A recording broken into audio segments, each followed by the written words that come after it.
Hi, Jim. I have a question for you. I'm wondering, theoretically, if you're not within 5 years of retirement, say you have at least 15, 20 years till retirement or more, 25 years, theoretically, isn't it best to be in 100% stocks? And that can be still diversified funds, maybe total stock market, total international stock market, maybe a small value tilt, but 100% in stocks. Is the only reason not to do this is if in a bear market you lose so much that it causes you to sell low. I know that's a big risk, and we can't tell ourselves if we'll do that or not, but theoretically, if we would not sell, for sure, is it better to stay 100% stocks? Is there any reason why it would be better to have any sort of bonds if theoretically you would never sell or go away from your written investment plan? So yeah, I was wondering your thoughts on that. Thanks. Okay, the 100% stock question, right? I just did a podcast or a blog post on this. I guess by the time you hear this, it'll be a month old or so, about 100% stocks. If you're 15 and 25 years out from retirement, 100% stocks is not a crazy thing to do. Is the only reason to do that to avoid selling low? No, that's not the only reason. It's probably the biggest reason, though. 100% stocks is probably better, but there's no guarantee of that. And I think it's really important to really understand the argument against a 100% stock portfolio before you decide on that. For example, the first argument is if 100% is right for you, why not 130%? I mean, you can leverage up a portfolio. There's no reason to stop just at 100% just because it's a round number. Why would you decide that 100 is right for you and not 110 or 120%, for instance? And so I think you ought to probably think about that as well. Next question, if you're just looking for what's done well, done best, long-term without concern for diversification, why not 100% small value stocks, right? The long-term data suggests they outperform despite their lack of performance the last 10 years or so. But you can carry out that same argument and use it for a 100% small value portfolio. Now, why don't we ever own a 100% small value portfolio? For diversification reasons, right? You have to consider not only the possibility of you being wrong, but also the consequences of being wrong. Which brings us to my third point. Bonds might outperform stocks. I know, it seems weird, but it can happen, and not just for short periods of time.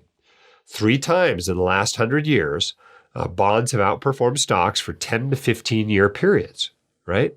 And, you got to worry that if you're in one of those periods, you might start doubting your plan at year 7 or 8 and bail out and end up selling low.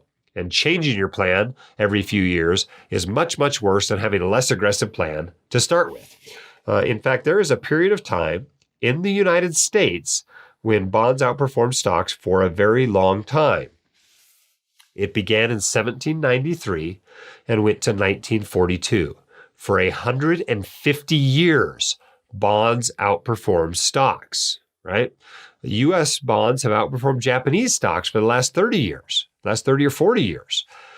So these periods do happen. Don't assume just because interest rates are really low or that bonds generally underperform stocks that they must over your investment horizon. So the nice thing about putting some of your money into bonds is, well, if it turns out that this is one of those unusual periods where bonds outperform stocks, you still have some money in the better performing asset class. Okay, but the big reason, as you mentioned, is that it's easier to stay the course, right? This decreases the volatility on your portfolio. Generally, when stocks go down hard, bonds come up at least a little bit, and that helps moderate the ride. It makes it easier, not only mathematically, but psychologically. Losing money is not a purely logical exercise. When you are losing real money that used to be yours, that money you didn't use on a kitchen renovation, money you didn't use to buy a Tesla, money you didn't use to go to Paris, money you didn't put toward your student loans, whatever. That is not an entirely logical experience. It's also an emotional experience. And if you have not had that emotional experience of losing a large quantity of money that you used to own, you really don't know how you're going to react in that situation. So until you've gone through a bear market or two, I would caution you against using a 100% stock portfolio. Just throw a few bonds in there, and that allows you to say, well, at least not all my money is going down in value. And I think it makes it much easier to stay the course behaviorally. Okay, next point. Consider that a lot of very experienced investors don't use a 100% stock portfolio. And you might want to ask yourself what they know that you don't, right? I'm always interested in talking to those 60 and 70-year-olds who are multimillionaires, who've been very financially successful, and seeing what they say, right? What do those older people say? Well, they say pay off your mortgage, put a few bonds into your portfolio, buy insurance, those sorts of things. Because they have the world and life experience that they've seen bad things happen to their friends and family members and themselves.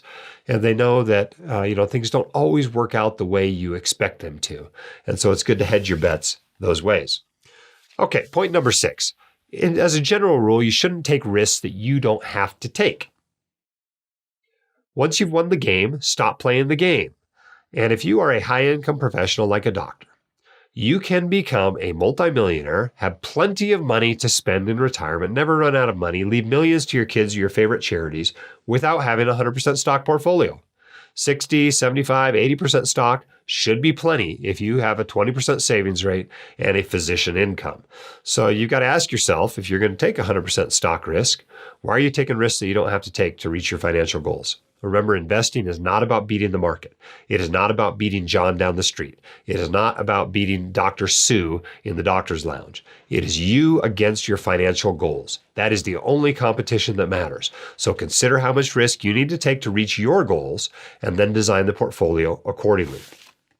Okay, and the final reason is we overestimate how much the future will resemble the past. Okay, we assume because stocks have outperformed bonds over everything that we know in the last few decades that they're going to continue to do so going forward. And we just don't know that that's true. There's a reason that mutual funds have to put in their prospectus that past performance does not indicate future performance, because it's true. It really might be different in the future. And so I think it's good to have different asset classes. Stocks and bonds are obviously two very different asset classes. They perform very differently in different economic environments, but both have a positive expected return. And so I think they're both good to have in a portfolio in some amount. But is 100% stocks probably better over your investment horizon? Probably, but there's no guarantee. And I think you really need to understand the arguments against it before deciding on it. If you want your questions answered by the White Coat Investor, record your question at whitecoatinvestor.com/YQA or click the link in the description.